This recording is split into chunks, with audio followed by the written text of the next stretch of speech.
Everyone welcome back to my channel cooking Kanya. আমি আজকে হাজির হয়ে গেছি দারুণ একটা শীতকালের রেসিপি নিয়ে। আর এই রেসিপিটা কেন আমি শীতকালের বললাম, কারণ এই রেসিপিটা কিন্তু শীতকালে খেলেই বেশি মজা লাগে।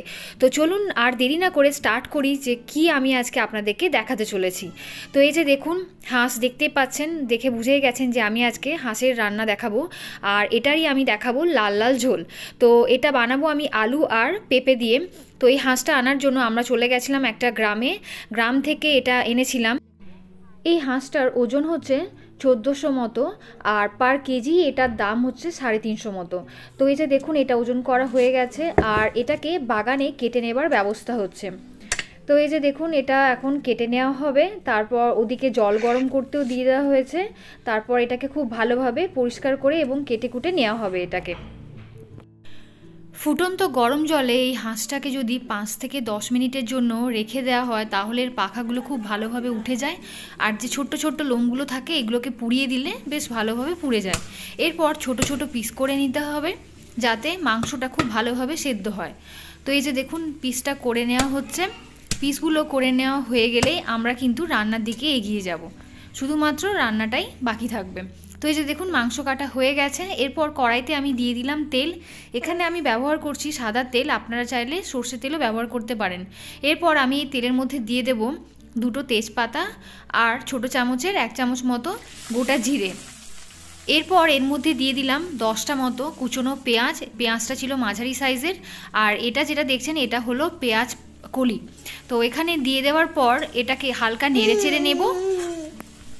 এরপর এটাকে হালকা একটু ভেজে নেওয়ার পর এর মধ্যে একে একে আমি মশলাগুলো দিয়ে দেবো। তো প্রথমেই দিলাম বড় চামচের 1 চামচ নুন, আর এখানে বড় চামচের 1 চামচ মতো 2বার আমি হলুদ দিলাম হাফ হাফ করে।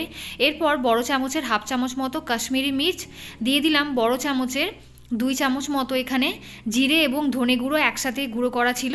আর এরপর দিয়ে দিলাম বড় চামচের 1 চামচ মতো মিট মশলা, এটা আপনারা স্কিপ করতে পারেন। দিয়ে দিলাম বড় চামচের হাফ চামচ মতো গোলমরিচ গুঁড়ো আর 3 চামচ মতো আদা রসুনের পেস্ট। এটা আমার একসাথে পেস্ট করে রাখা থাকে, তাই আমি এটা একসাথে দিয়ে দিলাম। এরপর এটাকে হালকা নেড়ে চেড়ে নেওয়ার পর এর মধ্যে সামান্য পরিমাণে আমি একটু জল দিয়ে দেবো, প্রায় 2 থেকে 3 চামচ মতো, যাতে মশলাটা লেগে না যায়। মশলাটা কষানো হয়ে গেলে এর মধ্যে একে একে আমি দিয়ে দেবো মাংসটা দিয়ে দেওয়ার পর এটাকে খুব ভালোভাবে নেড়ে চেড়ে নিতে হবে। মাংসটা হালকা নেড়ে চেড়ে নেওয়ার পর আমি এখানে পেঁপে কেটে রেখেছিলাম। পেঁপেগুলো একটু বড় বড় সাইজ করেই রেখেছি। তো এবার পেঁপে দিয়ে দেব। পেঁপেটা বড় সাইজই রাখলাম, কারণ ছোট সাইজ রাখলে কিন্তু পেঁপে পরে সেদ্ধ হয়ে একদমই গলে যাবে। আর এরপর দিয়ে দিচ্ছি এর মধ্যে আলু। তো আলুগুলো পুরো গোটা গোটা আমি রেখেছি। আর আলু দিয়ে দেওয়ার পর আবারও এটাকে খুব ভালোভাবে নেড়ে চেড়ে নেব। হাঁসের মাংসর যেহেতু একটু হালকা গন্ধ বেরোয়, তো সেই জন্য এটাকে খুব ভালোভাবে কিন্তু টাইম নিয়ে কষাতে হবে, ফ্লেমটাকে মিডিয়ামে রেখে। তো এটাকে যে যতক্ষণ কষবেন, আমি কিন্তু এখানে আধ ঘন্টা মতো এটাকে খুব ভালোভাবে মিডিয়াম ফ্লেমে কষিয়ে নিয়েছি। এরপর এর মধ্যে দিয়ে দিলাম চেরা লঙ্কা। যেহেতু আমি ঝাল দিইনি, আগে দিয়েছিলাম শুধুমাত্র রং করার জন্য কাশ্মীরি মির্চ, তাই এখানে কাঁচা লঙ্কা দিলাম। এরপর এর মধ্যে জল দিয়ে দেব। যেহেতু আমি এটা ঝোল করব, তাই এখানে পরিমাণ মতো জল দিয়ে দিলাম। এরপর এটাকে খুব ভালোভাবে ফুটতে দেব। ঝোল ফুটে উঠেছে, এখন আমি এর মধ্যে দিয়ে দেব ছোটো চামচের 1 চামচ মতো গরম মশলা।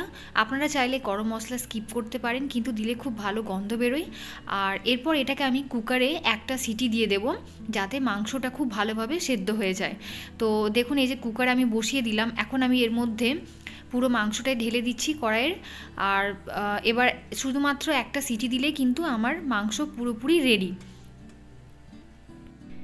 এই রান্নাটা আপনাদের যদি ভালো লেগে থাকে তাহলে অবশ্যই কিন্তু এই ভিডিওতে একটা লাইক করে দেবেন আর শেয়ার করতে ভুলবেন না। আর যারা নতুন আছেন প্লিজ আমার চ্যানেলটাকে সাবস্ক্রাইব করে আমার পাশে থাকবেন। তো এই যে দেখুন, রান্নাটা হয়ে গেছে, লাল লাল হাঁসের ঝোল। কেমন লাগলো অবশ্যই কিন্তু কমেন্ট করে জানাবেন, কমেন্ট করতে কিন্তু একদমই ভুলবেন না। তো চলুন, আজকের ভিডিওটা আমি এখানে এন্ড করব। দেখা হবে পরের ভিডিওতে দারুণ কোনো রেসিপি নিয়ে। টাটা, বাই বাই, সবাই খুব ভালো থাকবেন।